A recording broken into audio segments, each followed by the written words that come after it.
she concealed that .357 Magnum behind her back, walked in to her own bedroom, and then fired 3 shots. She ran into the backyard. I tried to follow her. She jumped the fence and ran. She shot me in the neck.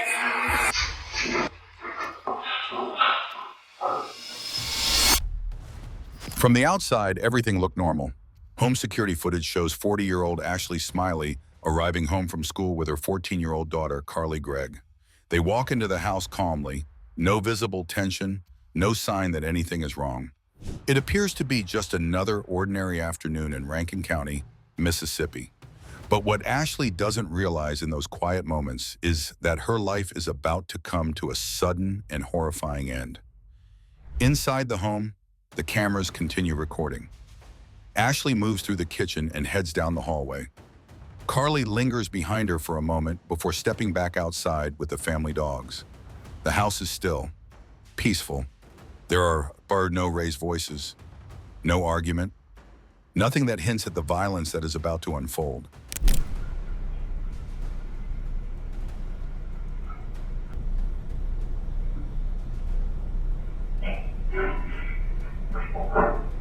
A few minutes later, Ashley returns to the kitchen and looks out the window, watching her daughter play with the teas. Everything appears normal. Then Carly comes back inside. The security footage shows Carly moving slowly now, her pace noticeably different. She walks down the hallway toward her parents' bedroom. Inside, she reaches toward her mother's side of the bed and retrieves a loaded firearm hidden beneath the mattress. She pauses, checks the hallway, and carefully conceals the weapon behind her back, deliberately avoiding the camera's view. She walks back down the hallway, through the kitchen, and toward her own bedroom.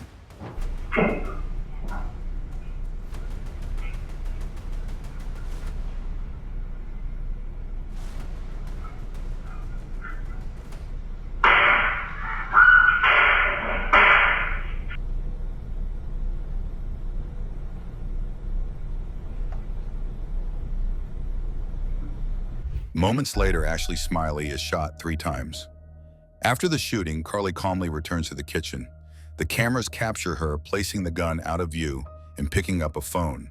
She sends a message pretending to be her mother, asking her stepfather when he will be coming home. The response comes back that he'll be home later.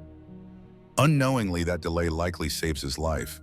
Carly then sends messages to friends. She video calls classmates. Some are confused. Some are frightened. Some suggest calling for help. She refuses. She hums briefly, then disappears from view again.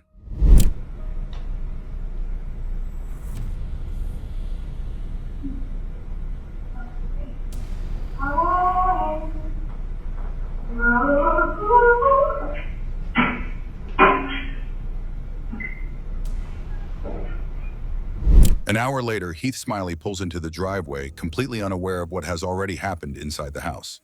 As he enters, Carly is waiting. She fires at him, striking his shoulder.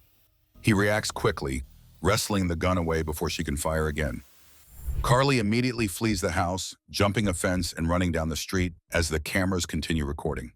Heath collapses, injured and terrified, and calls 911.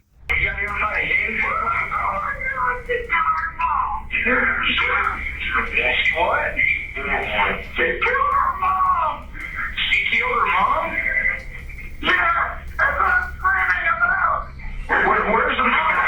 When I do this, she's going to kill me! Where's the mom? Dispatchers struggle to process what they're hearing.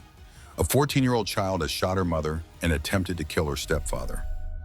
Officers are sent immediately. When first responders arrive, Heath opens the door while still connected to the emergency call. He is visibly shaking, struggling to breathe, barely able to stand. He tries to explain what happened, but the shock overwhelms him. Hey, I need you to talk to me. What is your son wearing? He was in jeans and a grayish t-shirt. She's got short, brownish hair. So, jeans, a gray t-shirt, short brown hair. She ran into the backyard. I tried to follow her. She jumped the fence and ran. Inside the house, officers quickly locate Ashley Smiley in Carly's bedroom. She is unresponsive. Multiple gunshot wounds to her face and chin confirm the worst. Paramedics can do nothing. Ashley Smiley is dead. That's mom. That's mom. Oh, yeah. Yeah. Yeah. You know what? No, mom and dad both got it. Mom and dad both what? Got hit. Okay. And Dad's got it through and through in the shoulder. He's already in the ambulance. Was it the 14-year-old? Yeah, the 14-year-old. Where is that? No. Yeah, I found that out on the way, guys. Yeah. It's 40 years old. As officers secure the scene, they gather information about Carly's appearance and direction of travel. Patrol units spread out across nearby roads. Not far from the house, an officer spots a young girl matching the description. She is calm. When asked if she's involved, she quietly confirms that she is. She is placed in handcuffs and guided into the back of a patrol car. Handcuff. Alright, sweetie. Look. Let me step out real quick for me. Alright. Hey, so what I'm gonna do is I'm gonna move them around to the front of you, okay? I'm gonna move the handcuffs around to the front of you. Okay. Alright. Alright, so what we're gonna do here is we're gonna swab your hands, okay? Right. Now, we'll ask you a bunch of questions, but obviously you fired with a pistol, correct? Yes, sir. Okay. Alright, look. I need you to hold your hand out like this. I'm gonna do your right hand first, okay? Just your right hand. Just like that. Gunshot residue tests are performed. Officers document everything carefully. Carly asks about her stepfather, but no one responds. She is transported to the police station. Back at the house, investigators begin their work. They search every room, examine the firearm, and review the security footage. The footage becomes critical. It provides a clear, uninterrupted timeline of Carly's actions before and after the murder. What investigators see deeply disturbs them. Alright, look. I need you to hold your hand out like this. I'm gonna do your right hand first, okay? Just your right hand. Just like that.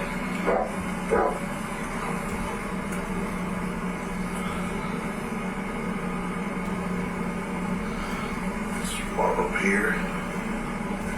What is this? It's a GSLR. It shows which hand did you shoot with? Okay. Which hand did you shoot with?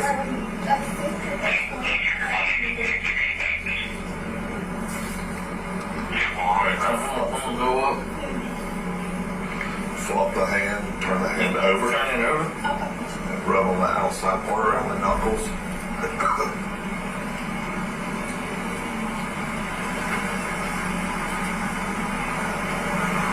Where do you want, where do you want his phone? I guess you can put it in my vehicle with my key in. The key fob is in my left pocket. Alright, now so go ahead and take. Alright. Is my stepdad okay? I don't know, baby. I can't talk to you Oh, about he's this. here. I'm just... Are you okay? Yeah, I'm fine. There is no argument, no sign of panic, no hesitation. Carly's movements appear deliberate and controlled. They also learn more about the family. Ashley Smiley is a well-loved teacher at the same school Carly attends. Parents respect her. Students adore her. She's known for her patience and kindness. Heath Smiley, though not Carly's biological father, treats her as his own. Friends describe Carly as intelligent, polite, and successful. She participates in school activities and maintains good grades. Nothing about her public life suggests violence. As detectives dig deeper, a more complicated picture begins to form. They learn that Carly had been vaping and using marijuana in secret. When Ashley discovered this, she was disappointed, but not abusive. They also uncover journal entries written months earlier that suggest emotional turmoil. Carly writes about feeling numb, disconnected, and overwhelmed. She describes hearing voices and feeling detached from reality. Investigators discover that Carly had been self-harming for nearly 2 years. Her parents were aware and had taken steps to get her help. Therapy sessions began. Medication was prescribed for anxiety and depression. Carly later reported that the medication made her feel worse, more on edge, more detached. The prosecution believes none of this excuses what happened. Carly is charged as an adult. She is offered a plea deal that would send her to prison for 40 years. Because on March the 19th, 2024, Carly rode to school with her mother that day. Ashley was a school teacher at Northwest Rankin, taught geometry. Carly was in the 10th grade. You'll hear that morning, she got in a little altercation with one of her friends, cussed him out. But what you'll hear, ladies and gentlemen, from the testimony of this friend is that he was so worried about Carly's use of smoking marijuana, and so worried about her being high, and so worried about her having these burner phones that her mom didn't know about, that he felt compelled to tell Miss Ashley Smiley that day. Carly rejects the deal. She believes a jury will understand her mental state. The trial begins months later. Prosecutors present a case centered on intent and premeditation. They highlight Carly's knowledge of the gun's location, her deliberate avoidance of cameras, her decision to text her stepfather while impersonating her mother, and her attempt to lure him home. They argue this was not an impulsive act, it was planned. Ladies and gentlemen, after the incident with Carly that morning, you'll hear that he gets in touch with another friend, and he's like, hey, you got to keep her distracted so I can go tell Miss Smiley what's going on. Ladies and gentlemen, this friend cared about Carly. He was like, I gotta intervene. I gotta tell her. I'm afraid of what's happening. The defense presents a very different narrative. They argue Carly was suffering from severe, undiagnosed mental illness. They describe hallucinations, dissociation, emotional numbness, and a possible psychotic break. A psychiatrist testifies that Carly may not have been capable of understanding right from wrong at the time of the shooting. And you state in your last session with me, she appeared emotionally stable and she had no or homicidal feelings suspected by me nor spoken by her. So I want to ask you about that. You said that she didn't tell you about any feelings, but you didn't think that there was anything like that going on either. No, that's correct. And then you also noted that she did not indicate that our week was negatively affecting her. Correct. What did you mean by that? Well, anytime that a person's prescription meds change, you need them to be very concerned about side effects, feelings of things of that sort, and so I wanted to follow up and make sure she wasn't experiencing any negative reactions regarding that. Her journal entries are read aloud in court. They describe voices, confusion, and a growing sense of emotional detachment. The defense claims the medication may have worsened her condition, but the prosecution brings their own expert. That psychiatrist disagrees completely. He testifies that Carly understood her actions, knew they were wrong, and took steps to avoid detection. You also said that, nor did she appear different from any other sessions, nor emotionally unstable or dysregulated. Can you talk about what that means? Yes, just kind of basically what we said, that was on the first part of each of my sessions. Like, she seemed very oriented to time and space and didn't seem to have erratic speech, loud speech, to be overly angry or overly happy. Just, a normal situation, observance of her. He points to her behavior before and after the crime as evidence of awareness and control. The courtroom listens as the 911 call is played. Heath Smiley takes the stand. He describes Carly as kind, loving, and gentle. He says he still struggles to understand what happened that day. They loved each other so much. She just, everything she did, she planned out for Carly and around Carly. Tell us about yours and Carly's relationship before March 19, 2024. We were always good. We laughed and played and messed around, loved video games, and took her to karate stuff until she kind of got tired of that, and she started going to guitar practice weekly, so I was taking her to that every week. We got along great. He recalls wrestling the gun from her hands, believing at first there must have been an intruder. He describes her fear, her tears, and his confusion. After days of testimony, the jury deliberates. The verdict is read. Deadly. These are the traits I desire, so I choose fire.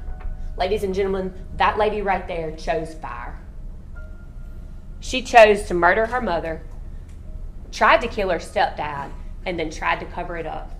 We ask that when you go back to the jury room, that you'll look at all the evidence, that you'll consider the testimony that you've heard, that you will not be misled or confused by the fact that the defendant tries to put a burden on the state that does not exist. We do not have to prove the why. We will likely never know the why, but we know that Carly Gregg is guilty of murder, attempted murder, and tampering with physical evidence, and we ask you to find the same.